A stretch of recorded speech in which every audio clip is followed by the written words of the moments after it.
നമുക്കറിയാം അല്ലേ, ഈ ജനബാഹുല്യം കണക്കിലെടുത്ത് തന്നെ അത്രമാത്രം പോലീസുകാരെ ഈ അമ്പലത്തിന് ചുറ്റും തന്നെ വിന്യസിച്ചിട്ടുണ്ട്. നമ്മൾ വരുന്ന വഴികളിലൊക്കെയും പോലീസിന്റെ വലിയ സാന്നിധ്യമുണ്ട്. വലിയ നിരീക്ഷണത്തിലായിരുന്നു കഴിഞ്ഞ ദിവസങ്ങളിലൊക്കെ തന്നെ തിരുവനന്തപുരം നഗരം. ഇപ്പോൾ പൊങ്കാല വിപുലീകരിച്ച് അല്ലെങ്കിൽ ഇതിന്റെ ദൈർഘ്യം ഇങ്ങനെ നീണ്ടു പോകുമ്പോൾ അത്രയധികം പോലീസിനെ ആവശ്യമായി വരുന്നു. ഇപ്പൊ വീണ്ടും തുറന്നിട്ടുണ്ട്. ആളുകൾ വലിയ തിരക്കി തന്നെ ആ ലൈനിലേക്ക് എത്താനുള്ള ഒരു ഓട്ടപ്പാച്ചിൽ എന്ന് തന്നെ പറയാം. അതെ, നമുക്കിതാ ഇവിടെ ആളുകളിലോട് കൂടി ചോദിക്കാം. എവിടെ നിന്നാ വരുന്നേ അമ്മ? കൈതക്കോട്. എവിടെയാ അടുപ്പ് വെച്ചിരിക്കുന്നത്? തമ്പാനൂര്. അവിടുന്നാണ് ഇവിടെ വന്നത്. അപ്പൊ ഇനി ദർശനം കഴിഞ്ഞ് അങ്ങ് പോണം. അവിടെ പോണം. എത്ര മണി മുതൽ ക്യൂ നിൽക്കുന്നു? ഇപ്പൊ കുറച്ചു നേരമായതേ ഉള്ളൂ. അരമണിക്കൂറായതേ ഉള്ളൂ.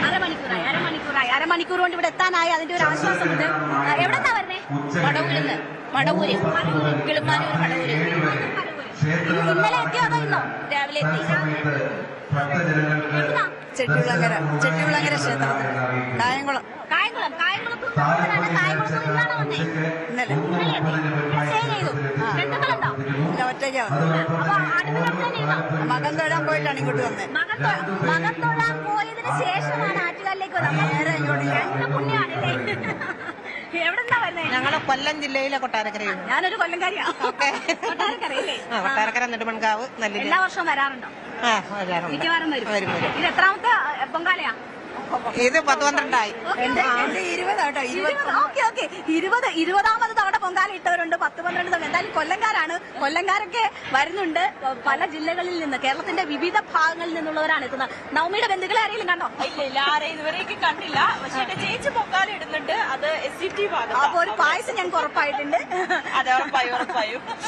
നമുക്ക് എനിക്ക് തോന്നുന്നു അടുത്ത ആള് നിലീന നമ്മുടെ സെക്രട്ടേറിയറ്റില് പരിസരത്തുണ്ടെന്ന് തോന്നുന്നു. നമുക്ക് നിലീന ഇത്തവണ പ്രതിഷേധ പൊങ്കാല ഉണ്ടോ സെക്രട്ടേറിയറ്റിൽ?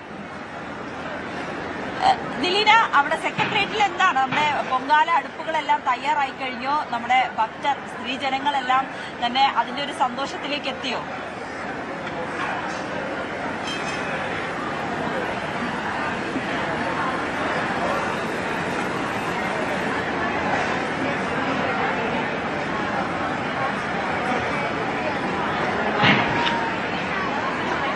നിലീനയ്ക്ക് കേൾക്കാൻ പറ്റുന്നില്ലെന്ന് തോന്നുന്നു നവമി. എന്തായാലും ഭയങ്കര തിരക്കാണ്. ഓരോ ഇടത്തും വലിയ സ്പീക്കർ വെച്ച് പാട്ടും ബഹളവും ഒക്കെയുണ്ട്. അപ്പൊ അതുകൊണ്ട് കേൾക്കാൻ പറ്റാത്തയായിരിക്കും. എന്തായാലും നിലീന വരട്ടെ.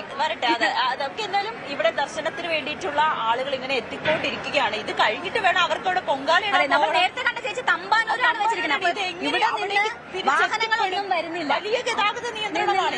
നഗരത്തിലേക്ക് ഗതാഗതം ഒന്നും തന്നെ ഇല്ല. ഒരു സർവീസും ഇല്ല.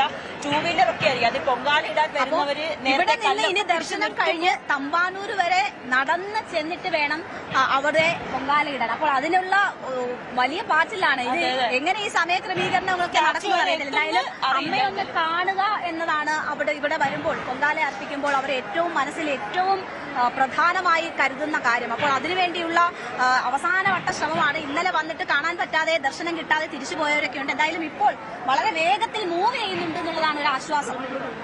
നമുക്ക് നിലീന തയ്യാറാണെന്ന് തോന്നുന്നു. സ്റ്റാച്യു ജംഗ്ഷനിലാണ്, സെക്രട്ടേറിയറ്റിന് സമീപമാണ് നിലീന ഉള്ളത്. നിലീന, എന്താണ് അവിടുത്തെ തയ്യാറെടുപ്പുകളൊക്കെ ഏത് വിധത്തിലെത്തി?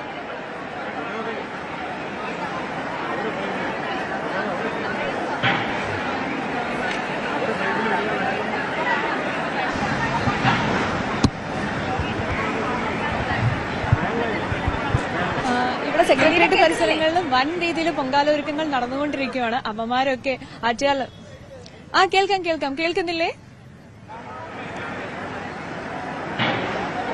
സെക്രട്ടേറിയറ്റിന്റെ ആറ്റുകാൽ ഒരുക്കങ്ങൾ നല്ല രീതിയിൽ നടന്നുകൊണ്ടിരിക്കുകയാണ്.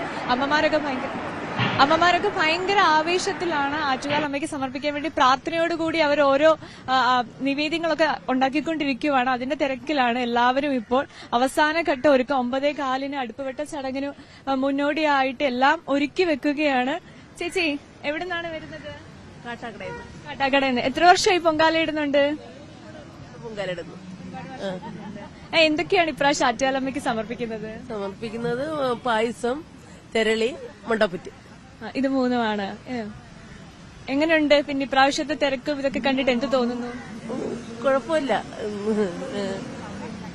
അങ്ങനെ എല്ലാവരും ഓരോരുത്തർ ഓരോ ഒരുക്കങ്ങളിൽ, തെരളി മണ്ടപ്പുറ്റും ഇതിന്റെയൊക്കെ ഒരുക്കങ്ങളിലാണ് എല്ലാവരെയും നമുക്കിപ്പോ കാണാൻ സാധിക്കുന്നത്. എവിടുന്നാണ് ചേച്ചി വരുന്നത്? കാട്ടാക്കടയിൽ തന്നെ. ഒരുമിച്ച് വന്നതാണോ? ഒരുപാട് വർഷമായോ ചേച്ചി ഇടുന്നു? ഒരുപാട് വർഷം കൊണ്ട് ഇടുന്നുണ്ട്. കഴിഞ്ഞ 2 വർഷം മുടക്കമായി. എങ്ങനെയുണ്ട് ഈ വർഷം ഇപ്പൊ 2 വർഷത്തിന് ശേഷം വീണ്ടും ഇപ്പോഴും വരുന്നു. എന്തൊക്കെയുണ്ട് ഇപ്രാവശ്യം? എന്തൊക്കെയാണ് അമ്മയ്ക്ക് ഒരുക്കുന്നത്? ഞാൻ കടും പായസവും തെരളിയും. അങ്ങനെ എല്ലാവരും ഒരുക്കങ്ങൾ ഇങ്ങനെ തകൃതിയായി നടന്നുകൊണ്ടിരിക്കുകയാണ് ആറ്റുകാൽ അമ്മയ്ക്ക് വേണ്ടിയിട്ട്. തിരക്കുകൾ കൂടി തുടങ്ങുവാണ്.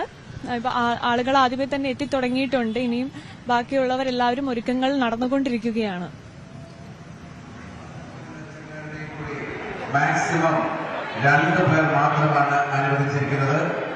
ദേവി ദർശനം കഴിഞ്ഞ് പ്രാർത്ഥനാ മണ്ഡപത്തിൽ എത്തിയതിനു ശേഷമേ താലപ്പൊലി നേർച്ചക്കാർ മടങ്ങി പോകാവൂ. എല്ലായിടത്തും തന്നെ പൊങ്കാല അടുപ്പുകളെല്ലാം തന്നെ തയ്യാറായിട്ടുണ്ട്. ഒരുപാട് നാളത്തെ അവരുടെ കാത്തിരിപ്പാണ് അല്ലെ. ഈ വർഷം കഴിഞ്ഞ് ഈ ദിവസത്തെ പൊങ്കാല കഴിഞ്ഞ് അവർ പോയി കഴിഞ്ഞാൽ അടുത്ത വർഷത്തേക്ക് അവർ കാത്തിരിക്കുകയാണ് ഈ ഒരു ദിവസത്തിന് വേണ്ടി. സ്ഥലത്തൊക്കെ ഇപ്പോ പുലർച്ചെ ആയതുകൊണ്ട് അല്ലെങ്കിൽ രാവിലത്തെ സമയം ആയതുകൊണ്ട് നിൽക്കാൻ പറ്റുന്ന ഒരവസ്ഥയാണ്. കുറച്ചുകൂടി കഴിഞ്ഞാൽ അവിടെ നിൽക്കാൻ പോലും പറ്റാത്ത അത്ര ചൂടായിരിക്കും അനുഭവപ്പെടാൻ പോകുന്നത്. നമുക്കറിയാം കുംഭമാസമാണ്. കുംഭമാസത്തിലെ കാർത്തിക നാളിലാണ് ഉത്സവത്തിന്റെ ഒരുക്കങ്ങൾ ഉത്സവം തുടങ്ങുന്നത്. അത് പൊങ്കാലയിൽ എത്തുന്നത് പൂരം നാളിലാണ്. കുംഭമാസത്തിലെ പൂരം നാളിൽ പൗർണമിയുടെ അന്നാണ് പൊങ്കാല നടക്കുക. അപ്പോൾ ചൂട് ഏറ്റവും കൂടിയ സമയമാണ്. നമുക്കറിയാം കഴിഞ്ഞ ദിവസങ്ങളിലൊക്കെ ചെറിയ ചാറ്റൽ മഴയൊക്കെ തിരുവനന്തപുരത്ത് കിട്ടി. പക്ഷെ മലയോര മേഖലകളിൽ നല്ല മഴ കിട്ടിയ ഇടങ്ങളുമുണ്ട്. പക്ഷെ ചൂടിനൊരു കുറവുമില്ല. അപ്പോൾ സ്റ്റാച്യു, തമ്പാനൂർ തുടങ്ങിയ ഇടങ്ങളിൽ കുറച്ച് കഴിയുമ്പോൾ തന്നെ വലിയ ചൂട് അനുഭവപ്പെടും. പക്ഷേ അവിടെ ആയിരിക്കും ആളുകൾ. അതെ അതെ എല്ലാ വർഷവും ഇങ്ങനെ വരണം. ഇത്രയും വെയിലിനെ ഒക്കെ അവർ അവഗണിച്ചുകൊണ്ട് നിൽക്കണമെങ്കിൽ അവർക്ക് അത്രയേറെ ഭക്തി ഉണ്ടെന്നുള്ളതാണ് ഏറ്റവും പ്രധാനപ്പെട്ട കാര്യം. രേണുക, ഇത്തവണ കോർപ്പറേഷൻ നമ്മുടെ VV രാജേഷ് മേയർ ആയതിനു ശേഷമുള്ള ആദ്യത്തെ പൊങ്കാലയാണ്. ഇന്നലെ അദ്ദേഹം ന്യൂസ് 18നോട് ആ സന്തോഷം പങ്കുവച്ചിരുന്നു.